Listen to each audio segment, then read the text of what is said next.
என்னைக்குமே நான் தானே முன்னாடி வந்து மாமாவுக்காக காத்துட்டு இருப்பேன். ஆனா இன்னைக்கு மாமா எனக்கு முன்னாடி வந்து காத்துட்டு இருக்காரு.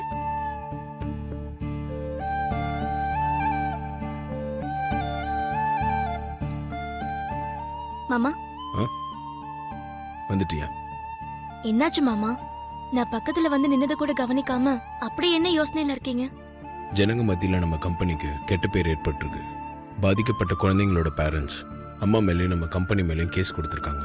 இந்த கேஸ்லேருந்து அம்மாவை எப்படி காப்பாத்துறது, அவங்க நிரபராதின்னு எப்படி ப்ரூவ் பண்றதுன்னு யோசிச்சுட்டு இருக்கேன். கவலைப்படாதீங்க மாமா. தர்மத்தின் வாழ்வதனை சோதுக்கவும் மறுபடியும் தர்மமே வெல்லும்னு சொல்லுவாங்க. இப்ப அதே மாதிரி நிலைமைதான் அம்மாவுக்கு ஏற்பட்டிருக்கு. கண்டிப்பா இந்த கேஸ்ல இருந்து அம்மா நிரபராதின்னு வெளியே வரதான் போறாங்க.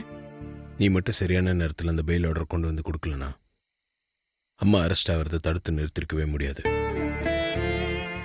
உனக்கு எப்படி நன்றி சொல்றதுன்னு எனக்கு தெரியல. என்ன மாமா இது?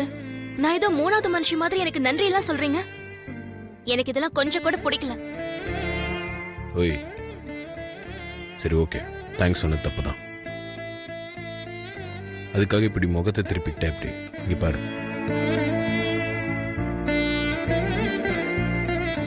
சரி, இப்ப என்ன? அப்படி சொன்னதுக்கு தோப்புக்கரணம் போடணுமா? அப்படியெல்லாம் சொல்லாதீங்க மாமா. எனக்கு மனசுக்கு ரொம்ப கஷ்டமா இருக்கு. நன்றி சொன்னா கோச்சிக்கிற. கோச்சிக்கிட்டேன்னு சமாதானப்படுத்துறதுக்கு தோப்புக்கரணம் போடுறேன்னு சொன்னேன். மனசு கஷ்டமா இருக்குன்னு சொல்றேன். இப்ப நான் என்ன பண்றது? சரி, உன் மனசு கஷ்டப்பட்டா அது என்னால் தாங்க முடியாது. ஸோ எல்லாத்தையும் மறந்துடுவோம். இப்போ சந்தோஷமா? இன்னும் நல்லா சிரிக்கலாமே, நான் சந்தோஷப்படுவேன்ல. போங்க மாமா. இப்பதான் எனக்கு சந்தோஷம். என்ன மாமா? நான் அப்பவே உன்கிட்ட ஒன்று கேட்கணும்னு நினைச்சேன். மாமா ஆரம்பிச்சிட்டீங்களா? இது அது இல்லை, நீ தப்பா புரிஞ்சுக்கிட்ட. அது இல்லைன்னா வேற என்ன கேட்க போறீங்க? என் ரூம்ல வச்சிருந்த பெயில் ஆர்டர் காணாம போச்சுல, அது எப்படி உன் கைக்கு வந்துச்சு? அதை எங்கிருந்து எடுத்துட்டு வந்த? வனஜா அம்மா தான் கோர்ட் ஆர்டர் எடுத்து மறைச்சு வச்சிருந்தாங்கன்னு மாமா கிட்ட சொன்னா. ஏற்கனவே அவர் வனஜா அம்மா மேல கோவமா இருக்காரு. அதனால இப்போதைக்கு இந்த விஷயத்த சொல்ல வேண்டாம். அதுக்கான நேரம் வரும்போது இத பத்தி மாமா கிட்ட சொல்லிக்கலாம். ஓய், பெயில் ஆர்டர் உனக்கு எப்படி கிடைச்சதுன்னு கேட்டேன். பதில் சொல்லாம யோசிச்சுட்டு இருக்க, என்னாச்சு? ஆ, அது வந்து அம்மாவை கைது பண்ணாம இருக்க கோர்ட் ஆர்டர் வாங்குனீங்கன்னு என்கிட்டயும் ஷாமண்ணா கிட்டயும் சொன்னீங்கல்ல. அதுக்கப்புறம் எதுக்கும் அது பத்திரமா இருக்கட்டும்னு அந்த ஆர்டரை நான் தான் பத்திரமா எடுத்து வச்சிருந்தேன் மாமா.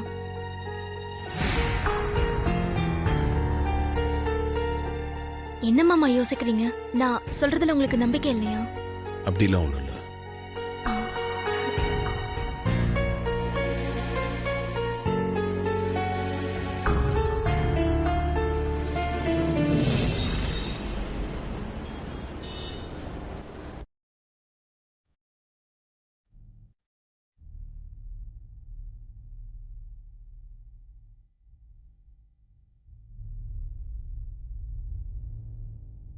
பேபி ஃபுட் ப்ராடக்ட்ஸோட ப்ரொடக்ஷன், பேக்கிங், டிஸ்ட்ரிபியூஷன், இது எல்லாத்துக்கும் நீங்கள் 3 பேர் தான் பொறுப்பு. டிவியில் நியூஸ் பார்த்தீங்கல்ல, அந்த குழந்தைங்களை பார்க்கும்போது உங்களுக்கு எப்படி இருந்துச்சு? சார், மனசுக்கு ரொம்ப வேதனையாக இருந்துச்சு. அந்த குழந்தைங்க பாதிக்கப்பட்டது நம்ம கம்பெனி ப்ராடக்ட்னு நினைக்கும் போது மனசுக்கு ரொம்ப கஷ்டமாக இருக்குது சார். என்ன சொல்கிறதுனா தெரியல சார். கண்ணை மூடுனா பாதிக்கப்பட்ட அந்த குழந்தைகள் தான் கண்ணு முன்னாடி தெரியுறாங்க. ரொம்ப கொடுமை சார். நீங்கள் வேதனைப்படுறதில்ல, உங்களுக்கு மனித அபிமானம் இருக்குன்னு புரியுது.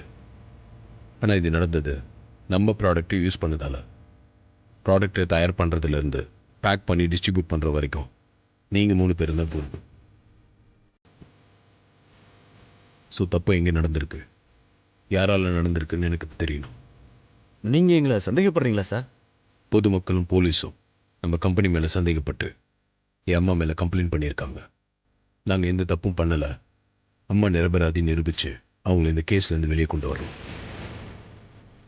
உங்களுக்கு தெரியாம, உங்களோட சப்போர்ட் இல்லாம இந்த மாதிரிலாம் நடந்திருக்க சான்ஸ் இல்லையே. உண்மையை சொல்லிடுங்க. இது தெரியாம நடந்தது தப்பா, இல்ல தெரிஞ்சே நடந்தது தப்பா? தப்பு எப்படி நடந்திருந்தாலும் அதை சரி பண்ணிக்கிறதுக்கு வழி இருக்கு. என்னாச்சுன்னு சொல்லுங்க. நீங்க இப்படி சந்தேகப்பட்டு கேட்கறது என் மனசுக்கு ரொம்ப கஷ்டமா இருக்கு சார். இத்தனை வருஷமா உங்க கம்பெனில ஒர்க் பண்றேனே, என் மேல ஏதாவது ஒரு சின்ன ரிமார்க் இருக்கா சார்? இல்ல யாராவது என்னை பத்தி உங்ககிட்ட அன்அபிஷியலா கம்ப்ளைண்ட் பண்ணிருக்காங்களா சார்? என் மேல எப்படி சார் உங்களுக்கு சந்தேகம் வந்துச்சு?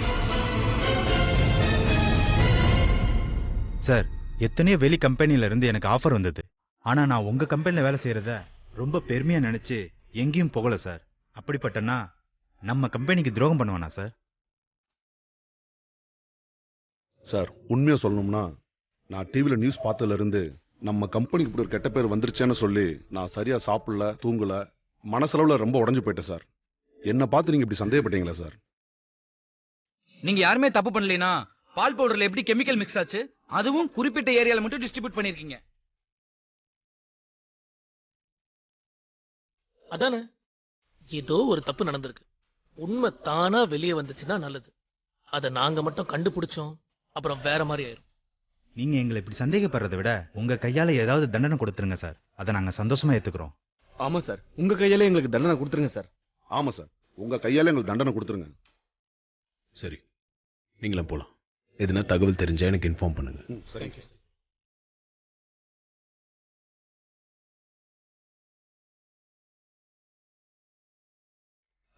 ப்ரோ, இப்ப என்ன ப்ரோ பண்றது? இந்த 3 பேருமே தப்பு பண்ணலைனா அப்ப தப்பு பண்ணது யாரு? எப்படிதான் கண்டுபிடிக்கிறது? கொஞ்சம் வெயிட் பண்ணி தான் கண்டுபிடிக்கணும். எதுக்கும் நீங்க 2 பேரும் இந்த 3 பேரையும் கொஞ்சம் க்ளோஸா வாட்ச் பண்ணுங்க. எதுனா ப்ரூஃப் கிடைக்கும். சரி, ஓகே ப்ரோ, நாங்க பாத்துக்கிறோம். ஷாம் வா.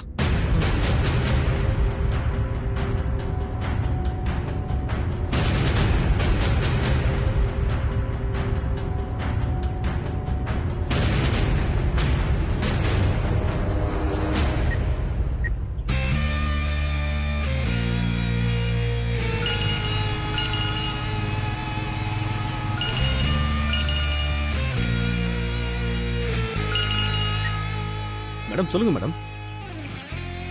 டிவில நியூஸ் பாத்தியா? பார்த்தேன் மேடம். அகிலாண்டேஸ்வரி மேடம் இன்னும் அரெஸ்ட் ஆகலன்னு காமிக்கிறாங்க. அந்த ஆதி அகிலாண்டேஸ்வரிய அரெஸ்ட் பண்ண போறோம்னு ஸ்மெல் பண்ணி அகிலாவை கைது பண்ணாம இருக்க முன்ஜாமீன் வாங்கிட்டான். அப்ப நீங்க ஆசைப்பட்ட மாதிரியே அகிலாண்டேஸ்வரி மேடத்தை உள்ள தூக்கி வைக்க முடியாதா மேடம்? அகிலாண்டேஸ்வரி தற்காலிகமா இப்ப ஜெயிலுக்கு போகாம தப்பிச்சிருக்கலாம். ஆனா நிரந்தரமா தப்பிக்கவே முடியாது. இந்த கேஸ்ல அகிலாண்டேஸ்வரிய நான் ஜெயிலுக்கு அனுப்பியே தீருவேன். ஆமா, அங்க சிச்சுவேஷன் எப்படி இருக்கு? உன் மேல யாருக்கும் சந்தேகம் வரலையே? இல்ல மேடம், என் மேல இங்க யாருக்கும் எந்த சந்தேகமும் வரல மேடம். குட். உன் மேல யாருக்கும் எந்த சந்தேகமும் வரக்கூடாது. ஆமா, என்கிட்ட வாங்கின பணத்தை எல்லாம் என்ன பண்ண? ஃபுல்லா வில்லா வீட்டுக்கு அட்வான்ஸ் கொடுத்துட்டியா? இன்னும் இல்ல மேடம். இந்த கேஸ் முடியற வரைக்கும் அவசரப்படாம கொஞ்சம் பொறுமையா இருக்கிற மாதிரி இருக்கலாம்னு இருக்கேன் மேடம். Very good. நல்ல முடிவெடுத்திருக்கேன். இப்ப நான் உனக்கு ஃபோன் பண்ணது கூட இது விஷயமா நான் உன்கிட்ட எச்சரிக்கை பண்றதுக்காக தான். என்ன மேடம் சொல்றீங்க? பணம் கையில இருக்குன்னு திடீர்னு வீடு காருன்னு உன்னுடைய ஸ்டேட்டஸ் நீ மாத்தன, அக்கம் பக்கத்துல இருக்கிறவங்களுக்கு உன் மேல சந்தேகம் வரும். எங்க தப்பு நடந்திருக்குன்னு அந்த ஆதி தீவிரமா கண்காணிச்சுக்கிட்டு இருக்கான். உன்னோட ஆடம்பரம் ஆதியோட கண்ணை உறுத்துச்சுன்னா அதுக்கப்புறம் நான் போட்ட பிளான் எல்லாமே வீணா போயிடும். நீங்க சொல்றது எனக்கு புரியுது மேடம். நீங்க சொல்ற வரைக்கும் நான் அந்த பணத்துல கை வைக்க மாட்டேன் மேடம். இப்ப எப்படி இருக்கிறனோ இதே மாதிரி யாருக்கும் எந்த சந்தேகமும் வராத மாதிரி இருப்பேன் மேடம். ஏசி இப்பதான் வந்துட்டு போயிருக்காரு. அவரு உன்னதான் எச்சரிக்கையா இருக்க சொல்லிட்டு போயிருக்காரு. பார்த்து நடந்துக்கும். ஓகே மேடம், நான் பாத்துக்கிறேன் மேடம். வச்சுட்டுமா மேடம்? தேவைப்பட்டா நானே உனக்கு கால் பண்ண, நீ எனக்கு கால் பண்ண வேண்டாம். புரிஞ்சுதா? Okay madam.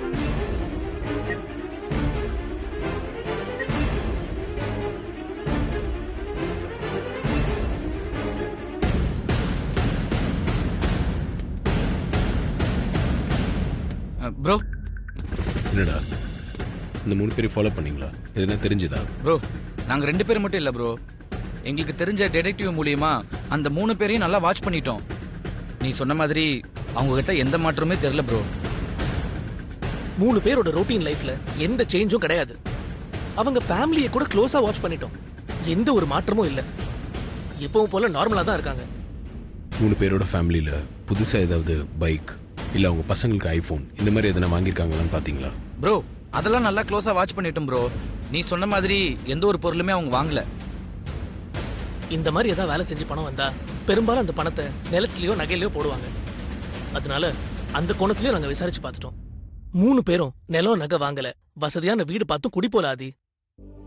ப்ரோ, அதுவும் அந்த மேனேஜர் செந்தில் இருக்கான்ல, அவன் பேங்க் கிரெடிட் கார்டு கூட பணம் ஒழுங்கா கட்டாததுனால பேங்க்ல இருந்து வசூலுக்கு வந்துட்டு போயிட்டு இருக்காங்க ப்ரோ. ஸோ அதனால அவங்ககிட்ட பணம் இருக்கிறதுக்கு பெருசா வாய்ப்பே இல்லை. அவங்கள ஃபாலோ பண்ணதுல நம்மளுக்கு எந்த யூஸும் கிடையாது. ஒரே குழப்பமா இருக்கு. ப்ரோ, இனி நம்ம என்ன ப்ரோ பண்றது? யார் தப்பண்ணாங்கன்னு எப்படி கண்டுபிடிக்கிறது? அம்மாவை எப்படி கேஸ்ல இருந்து காப்பாத்துறது? ஒண்ணுமே புரியல ப்ரோ. எனக்கு என்னமோ இந்த 3 பேர்ல யாரோ ஒருத்தர் தான் தப்பு பண்ணியிருப்பாங்கன்னு தோணுது. நாம தான் கண்காணிக்க தவறி இருக்கோம். எங்கேயோ கோட்டை விட்டோம்னு நினைக்கிறேன். சரி, நான் கண்டுபிடிக்கிறேன். ம், சரி ப்ரோ. சரியா? வாசம்.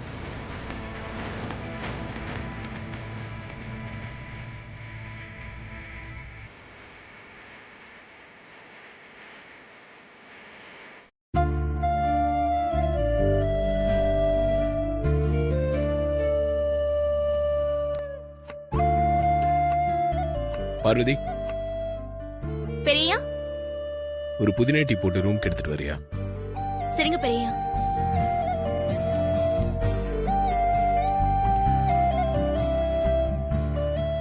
என்னாச்சு மாமாக்கு? ஏன் டல்லா இருக்காரு?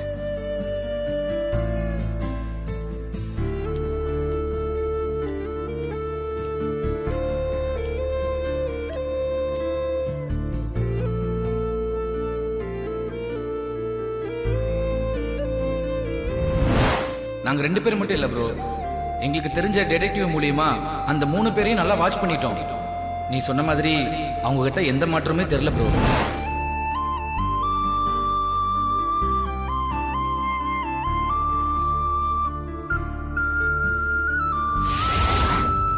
என்ன பிரச்சனைன்னு தெரியலையே. மாமா ரொம்ப குழப்பத்துல இருக்கிற மாதிரி இருக்கே.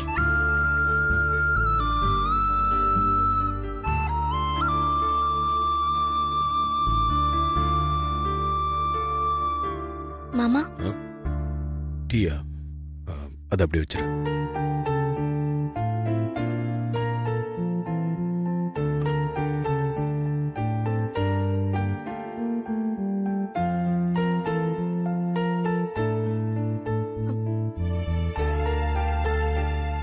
என்னாச்சு மாமா? ஏன் டல்லா இருக்கீங்க?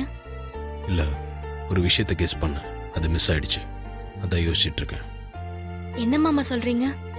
குழந்தைங்க பால் பவுடர் விஷயத்துல நம்ம கம்பெனியில் இருக்கிற 3 மேனேஜர்ல யாரோ ஒருத்தர் தான் தப்பு பண்ணியிருக்கணும்.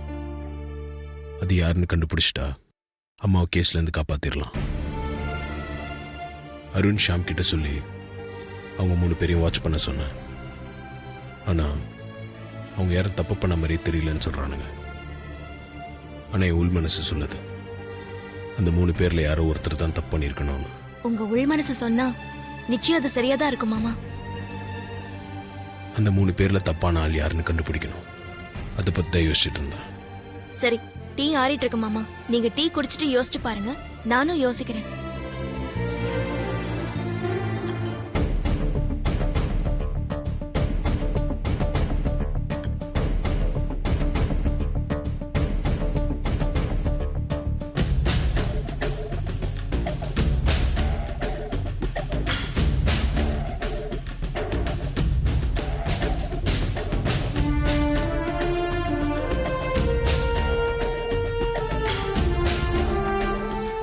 மாமா, நான் ஒரு யோசனை சொல்வேன், நீங்க தப்பா நினைக்க கூடாது. என்ன சொல்லு? அந்த 3 பேரோட மனைவிங்களை அவங்க குழந்தைங்களோட நம்ம வீட்டுக்கு வர சொல்றீங்களா? அந்த 3 பேர்ல தப்பான ஆள் யாருன்னு கண்டுபிடிக்கிறதுக்கு அவங்க ஒய்ஃபுங்களை எதுக்கு வர சொல்ற? எனக்கு புரியல. தான் புருஷன் எப்படிப்பட்டவர்னு ஒரு பொண்டாட்டிக்கு தெரியாம இருக்காது மாமா. ஒரு பொண்ணோட மனசு இன்னொரு பொண்ணுக்கு தான் தெரியும். நான் அவங்க கிட்ட கொஞ்ச நேரம் பேசினாலே எனக்கு ஓரளவுக்கு அவங்க வீட்டுக்காரங்களை பத்தி தெரிஞ்சுக்க முடியும். அதனால நீங்க அந்த 3 பேரோட வைஃபையும் இங்க வர ஏற்பாடு பண்ணுங்க, மத்ததெல்லாம் நான் பாத்துக்கிறேன். அப்புறம் இன்னொரு விஷயம் மாமா. என்ன? நீங்க அந்த 3 பேரையும் வீட்டுக்கு போக விடாம ஏதாவது வேலை கொடுத்து ஆபீஸ்ல இருக்க வைங்க. சரி, நான் பார்க்கறேன். வீட்டுக்கு வரவங்கள நான் பாத்துக்கிறேன். நீங்க கவலைப்படாம இருங்க. தப்பான ஆள் யாருன்னு இன்னைக்கே தெரிஞ்சிடும். என் முகத்துல எப்பவும் சந்தோஷத்தை பார்க்கணும்னு நீங்க ஆசைப்படுற மாதிரி உங்க முகத்துல எப்பவும் நான் சந்தோஷத்தை பார்க்கணும் மாமா. நீங்க கவலையா இருந்தா எனக்கு இந்த உலகமே இருண்டு போன மாதிரி ஆயிடும். நீங்க எப்பவும் இப்படி சிரிச்ச முகத்தோட இருங்க மாமா.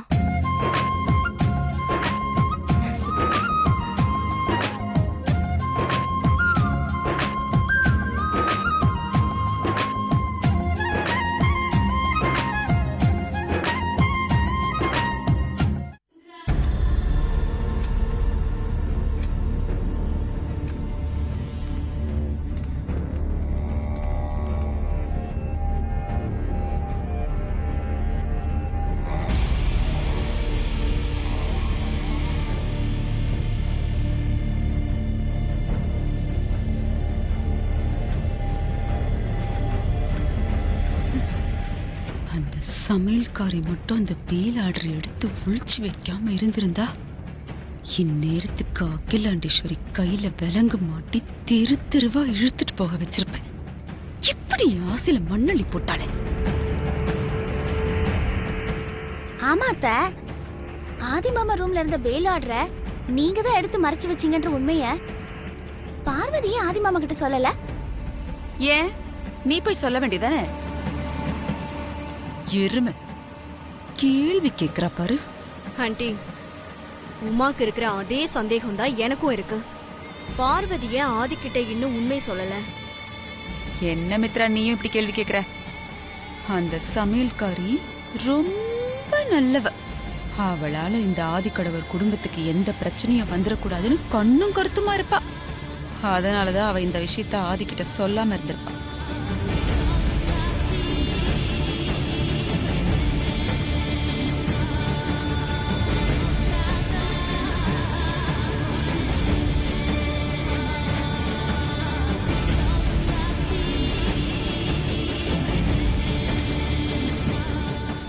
யார் இவங்கெல்லாம்? எதுக்கு இங்க வந்திருக்காங்க? ஆமா ஆண்டி, கையில குழந்தைங்கள கூட்டிட்டு வந்திருக்காங்க. தின்னி முட்டை, அத்த, அவங்க எல்லாம் யாரு எதுக்கு வந்திருக்காங்கன்னு போய் விசாரி. சரிங்க அத்த.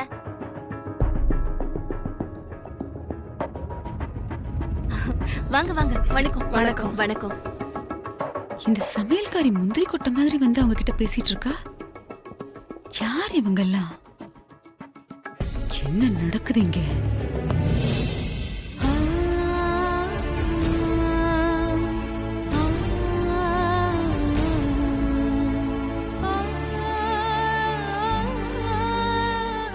நீங்க?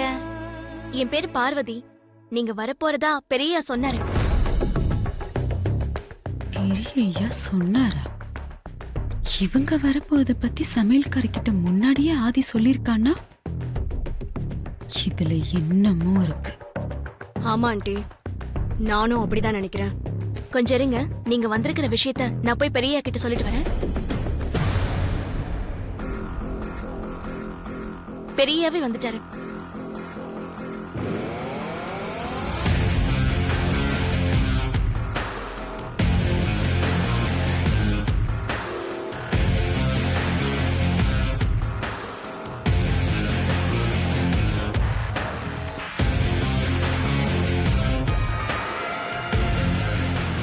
ஐயா, வணக்கம்.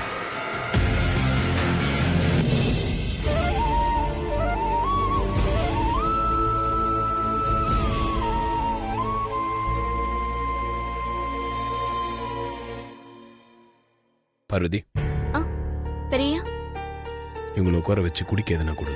நான் இவங்க வந்திருக்க விஷயத்த அம்மா கிட்ட சொல்லி கூட்டிட்டு வரேன். சரிங்க பெரியா. ம். நீங்க வாங்க.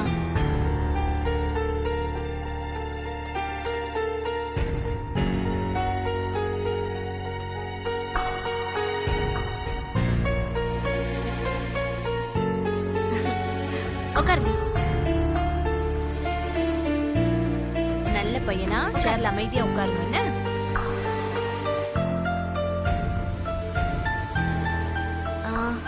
சரி, நீங்க எல்லாம் பேசிட்டு இருங்க. நான் போய் ஜூஸ் எடுத்துட்டு வரேன். சரிம்மா. அத்தை, பார்வதி நமக்கு ஜூஸ் கொண்டு வர சொல்லவா? ஏய், அறிவு கெட்டவளே, இந்த கூட்டமெல்லாம் யாரு எதுக்கு இங்க வந்திருக்குன்னு தெரியாம நானே குழம்பிட்டு இருக்கேன். இப்போ உனக்கு ஜூஸ் ரொம்ப முக்கியமா? அப்படியே 2 வச்சனா தெரியுமா? குலுக்கல் முறையில 3 குடும்பங்களை தேர்ந்தெடுத்து அவங்களுக்கு பரிசு கொடுத்து கௌரவிச்சு அதுக்கப்புறம் குடும்ப தலைவருக்கு தகவல் சொல்லி சர்ப்ரைஸ் கொடுக்க போறதா சொன்னாங்க. என்கிட்டயும் அப்படிதான் சொன்னாங்க. என்கிட்டயும் அப்படிதான் சொல்லி கூட்டு வந்தாங்க. அப்படியா? சர்ப்ரைஸ் கொடுக்கறாங்களா? உங்க வீட்டுக்காரர் எதுல ஒர்க் பண்றாங்க? டெக்ஸ்டைல்ஸா இல்ல கன்ஸ்ட்ரக்ஷனா? அவரு ஆதித்யா பேபி ஃபுட் ப்ரொடக்ஷன்ல பேக்கிங் மேனேஜரா இருக்காரு. ஓ, அப்படியா? என் வீட்டுக்காரர் தான் பேபி ஃபுட் ப்ராடக்ட்ஸ்ல ப்ரொடக்ஷன் மேனேஜரா இருக்காரு. அப்படியா? ரொம்ப சந்தோஷங்க. என் வீட்டுக்காரும் அங்கதான் டிஸ்ட்ரிபியூஷன் மேனேஜரா இருக்காங்க. ஆக பேபி ஃபுட் ப்ரொடக்ஷன்ல இருந்து தான் 3 ஃபேமிலிய குலுக்கல் முறையில தேர்ந்தெடுத்து கூட்டிட்டு வந்திருக்காங்க போல இருக்கு.